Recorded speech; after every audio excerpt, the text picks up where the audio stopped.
भारत में कोरोना हर दिन नए रिकॉर्ड बना रहा है और ये जो रिकॉर्ड हैं वो हर दिन एक के बाद एक तेजी से बढ़ रहे हैं। एक दिन में रिकॉर्ड 3,52,991 मामले बढ़े हैं।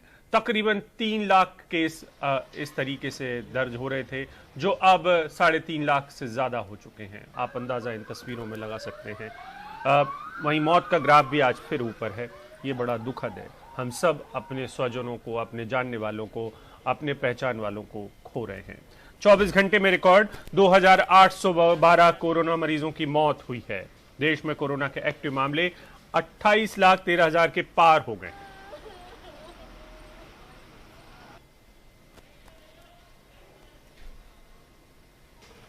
और हमारे साथी परिमल कुमार हैं। परिमल, इस समय सब लोग गम में हैं। हम सारे लोग एक तरीके से स्तब्ध हैं। जिस तरीके से हमारे सारे अपने लोग पूरे देश भर में सारे लोग जा रहे हैं, मौतें हो रही हैं। और ये जो आंकड़ा है ये तो आधिकारिक आंकड़ा है। आपको भी पता है गैर आधिकारिक आंकड़े तो कितनी भयावह तस्वीर पेश कर रहे हैं। मैं आपसे ये समझना चाहता हूं कि चूक कहां हुई, जिम्मेदार कौन है। ये जिम्मेदारी की बात एक ऐसे वक्त में भी हम कर रहे हैं जब अभी भी बहुत कुछ संभाला जा सकता है। तो चूक कौन कर गया और इसके लिए कौन कौन से लोग जिम्मेदार माने जा सकते हैं? देखिए, यहां पर जिम्मेदारी की बात हमें करनी भी चाहिए अभिषेक, क्योंकि पिछली बार अगर आप देखें तो जिस तरीके से हमने कोरोना को लेकर तेजी दिखाई, काम को लेकर, टीम बनाने को लेकर, एम्पावर्ड ग्रुप्स गठित करने को लेकर, हर किसी की जिम्मेदारी बांटने को लेकर, वैसी चीजें धीरे धीरे फरवरी मार्च के बाद तो देखें तो लोगों को लगने लगा, और सामान्य लोगों को लगे तो कोई दिक्कत नहीं, इन तमाम लोगों को लगने लगा जो एम्पावर्ड ग्रुप को चेयर कर रहे थे कि अब यह मामला खतरा टल गया है। तो जिम्मेदारी सबसे पहले बनती है उन 11 एम्पावर्ड ग्रुप्स की, जिनके ऊपर तमाम चीजों को लेकर अलग अलग एम्पावर्ड ग्रुप की जिम्मेदारी तय की गई थी और उनसे चूक हुई है, इसमें कहीं कोई दो राय नहीं है।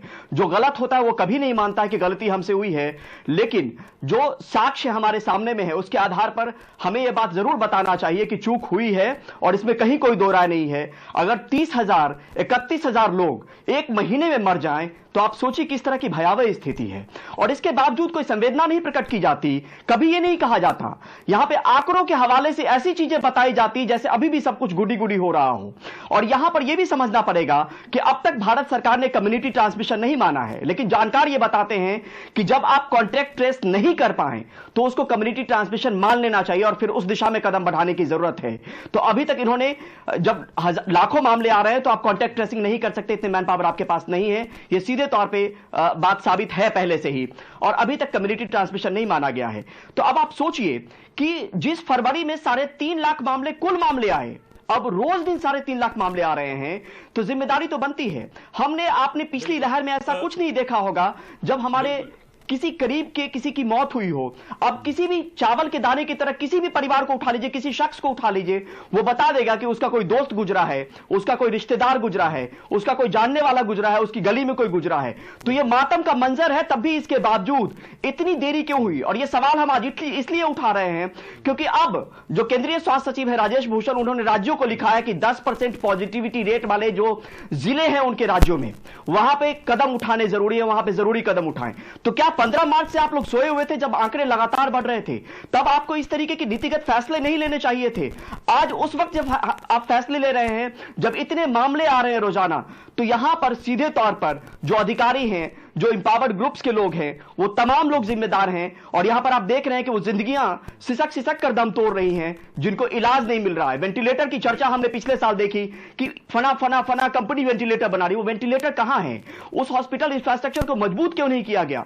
आज हम आप एक कॉल करें, कोई दाखिला नहीं मिलेगा, लेकिन अगर वीवीआईपी हो तो वही जगह पे उसी हॉस्पिटल में उसको दाखिला मिल जाएगा। तो उनके ऊपर जान पे नहीं बनाई है, लेकिन जो आम लोग हैं उनके जान पर बनाई है। वो दाखिला तक नहीं पा सकते हैं, वो टेस्ट तक नहीं करवा सकते हैं। तो अब ये स्थिति कैसी है? अब आप सोचिए कि जिम्मेदारी इसमें तय होने की बात जरूर है और ये मुद्दा जरूर उठना चाहिए। बिल्कुल, ऊपर से लेकर नीचे तक सबकी जिम्मेदारी तय होनी चाहिए। ये एक तरीके से आपराधिक लापरवाही का मसला है। लेकिन हमारे दर्शकों को परिमल ये भी बताएं कि ये जो एम्पावर्ड ग्रुप्स हैं ये करते क्या हैं, इनका काम किसको एडवाइस देना है, इनके जिम्मे क्या जिम्मेदारी दी गई थी, और ये जब सलाह देते हैं या ये जो काम करते हैं उसके ऊपर अमल कैसे किया जाता है, हमारे दर्शकों को समझाइए, क्योंकि दर्शकों को तो नहीं पता है कि एम्पावर्ड ग्रुप सरकार ने बना दिए हैं, फिर वो किस तरीके से काम करते हैं, उन सब के हिस्से में कुछ कुछ जिम्मेदारियां आई होंगी, वो हमारे दर्शकों को बताइए। देखिए, अलग अलग ग्रुप्स बने थे। किसी की जिम्मेदारी, किसी ग्रुप की जिम्मेदारी थी कि वेंटिलेटर की सप्लाई को देखे, किसी की जिम्मेदारी ये थी कि वो जो जमीन पर कदम उठाए जा रहे हैं उसको लेकर वो एक्शन प्लान को तय करे, देखे, आकलन करे कि किस तरीके से केसेस बढ़ सकते हैं। तो ये तमाम जिम्मेदारियां तय की गई थी। हॉस्पिटल इंफ्रास्ट्रक्चर को देखने की जिम्मेदारी तय थी, आईसीयू बेड को लेकर जिम्मेदारी तय करने की बात थी। तो ये तमाम इंपावर्ड ग्रुप्स का मकसद ये था, जो सीधे तौर पे प्रधानमंत्री की तरफ से गठित किया गया था और उसको हर एक व्यक्ति को जिम्मेदारी दी गई थी।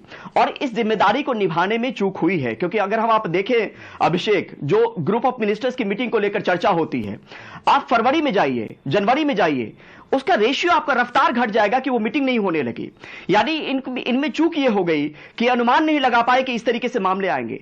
तो क्या जो इनको जिम्मेदारी दी गई थी, क्या उसका निर्वहन सही से ये लोग कर पाए? क्या उस आकलन में कमी क्यों हो गई? जब ग्लोबली हम देख रहे थे कि दूसरी और तीसरी लहर आती है, तो हमसे ये चूक कैसे हो गई?